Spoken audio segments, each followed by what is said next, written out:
So, you want to hear the story of why I haven't posted in 2 months? Well,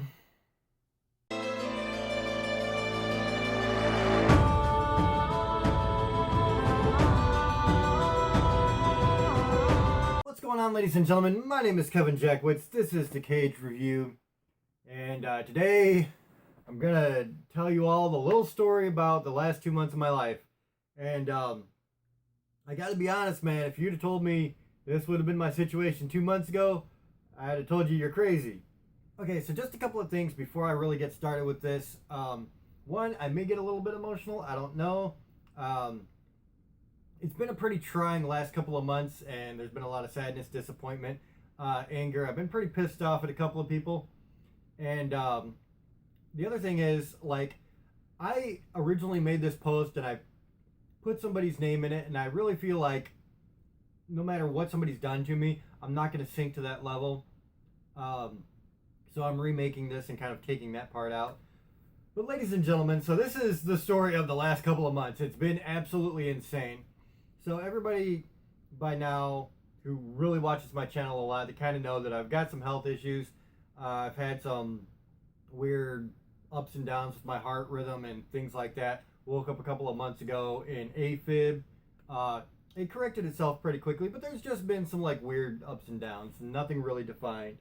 For a while, though, it really did put my life on pause. I wasn't able to work, and unfortunately, that lasted a while. So I wasn't able to work, can't pay my bills, lost my car, lost my house, lost my girlfriend, all of that within like 2 or 3 weeks. And I talked about that before. So eventually, of course, I lose my place. I'm homeless. I'm staying at the Salvation Army. Salvation Army creates its own kind of problems. You're dealing with a lot of absolute degenerates, professional alcoholics, daily drug users, convicts, people that have been in prison for years. And so their mental shift is pretty extreme, and, the way they see things is a little bit askew from what most people would see things. And so that alone creates a lot of problems. I try not to associate with too many people. I'm nice. Hi, bye, maybe some small conversation.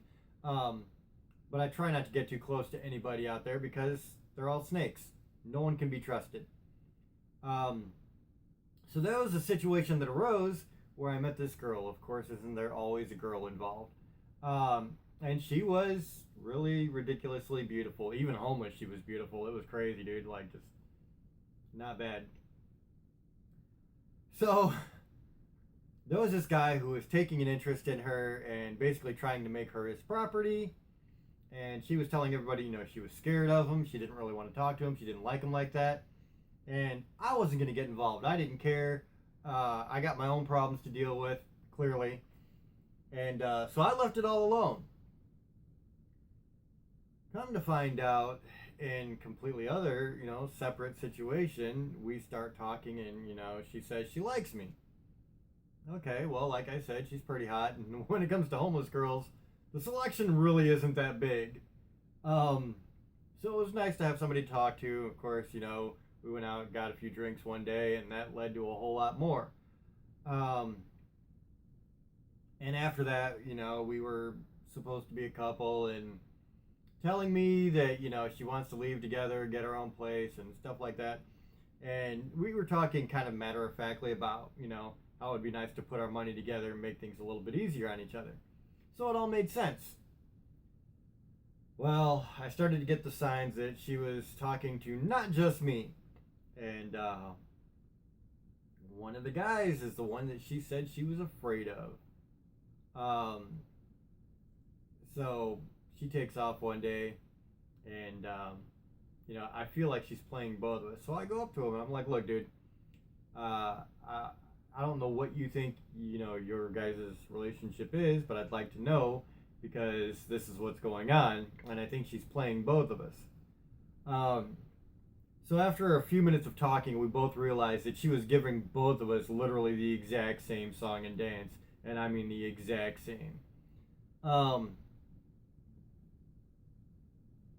So I'm not used to prison mentality. I'm not used to like gang mentality. He's part of like some Aryan Brotherhood, which is around here is actually kind of bullshit because they've turned their backs on him. He's turned his back on them before.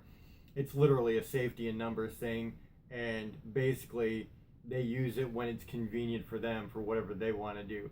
It's a very egocentric thing. But back to the girl. So we find out she's playing us both, giving us both the same story. And so when she comes back, he's like, "Oh, I want to talk to her alone." And I knew right then that I already built the scenario up in my head, which is exactly what happened. He stuck his head right back up her ass, and all of a sudden I was a bad guy, which was fine. I don't care. I'm not there to make friends. Like I said, it's not the kind of people you want to make friends with. But I didn't really understand the whole like property thing. Like literally, these guys try to make girls their property, and if anybody goes around them or whatever, they got to make a statement about it. Well, this statement was ridiculous. Like it went from 0 to 1,000 like in an instant, and so I found out that this dude put a hit out on me, like a legitimate hit out on me. This dude must think he's the redneck John Gotti or something because it's so ridiculous to even talk about. It sounds so stupid. But him and a few of his buddies, they take it seriously. And so I have to take it seriously. And I can't walk around downtown with my head on a swivel. I can't be looking all places at all times, which is essentially what I would have to be doing because there's like 5 or 6 of these dudes. So that put me in a real bad position. And of course, she's like, "Oh, I don't know what he's talking about. We never did anything." Of course. So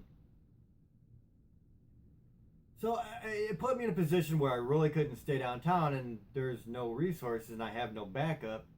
So my ex-girlfriend Nicole was nice enough to give me like the $20-something to get to Orlando. Well, that didn't turn out very well either.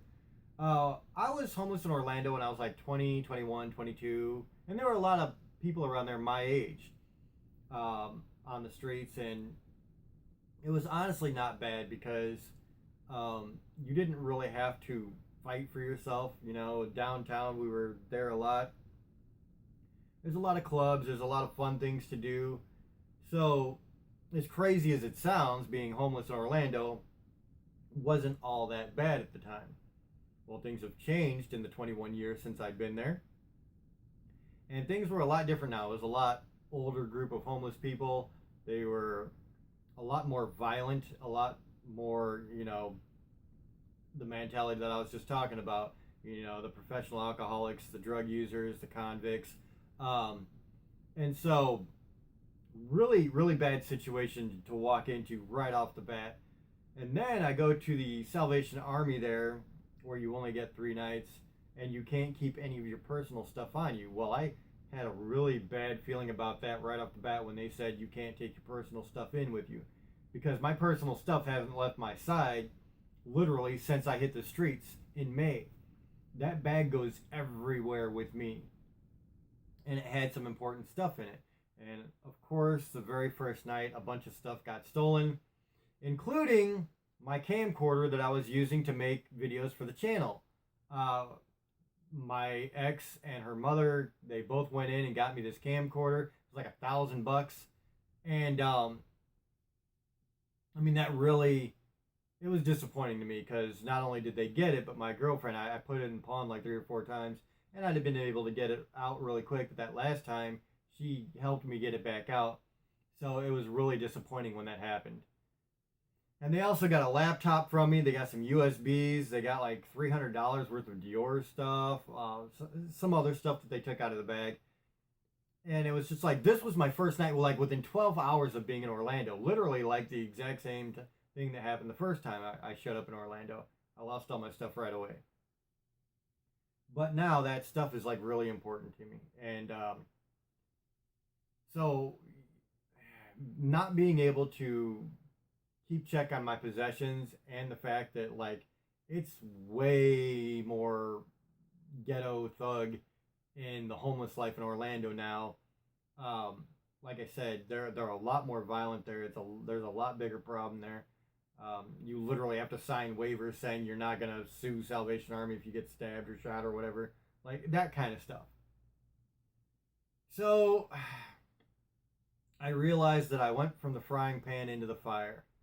And so I went to social media, Facebook, and I was asking anybody that would help if they could.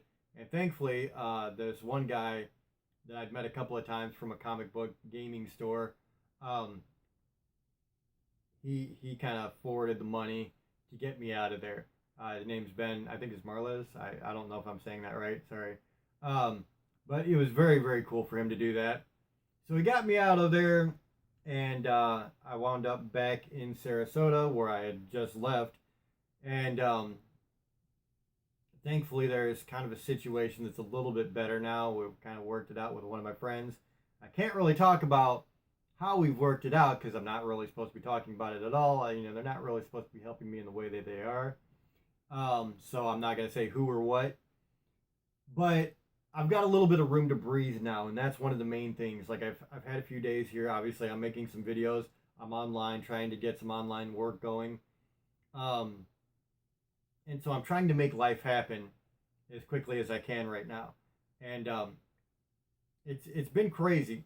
So literally my past 2 months has been me getting homeless, trying to adjust that lifestyle, literally dodging people trying to kill me, literally, and trying to get out of one of the nastiest situations I could have possibly wound up in. So my last 2 months, obviously I've been preoccupied. I haven't been able to do anything with the channel. I'm back now. I caught up on my wrestling reviews really quick, mainly because they're old. And I didn't spend a lot of time on them. I wasn't trying to make them like that interesting or that. They're old. Nobody's going to really pay attention to them, but I didn't want any gaps. And I'm going to do the same thing now, coming up with some video reactions. I got some movie trailer reactions. A couple of those movies are in theaters right now, so I'm going to go ahead and jump right back into those. And I've got a bunch of reactions to do. Not just for movie trailers, but for the rock and metal review. A lot of stuff has come out with rock and metal music. So I'm going to get to that too. Hopefully very, very quickly. But I wanted to make this to kind of establish what's been going on, why I've been gone for so long. Unfortunately, I don't have my camcorder anymore, which is really a heartbreaker for me, and I'm sure not just me. So I'm going to have to make do with what I have for now. And what I have for now is a phone. I have a selfie stick. And I'll have to figure out backgrounds and lighting, and it's going to be kind of day by day with this channel, but I'm not going to stop it. So that's what's going on. It's been crazy.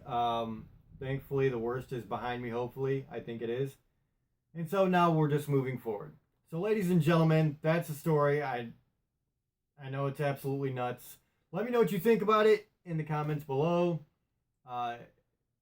If you can help me out, man. Subscribing really helps me out right now because my views are fine. My subscriber count, I need to get that up there. So if you can, please do. It helps me out. Always appreciated. Ladies and gentlemen, my name is Kevin Jackwitz. Kaged Nation, out.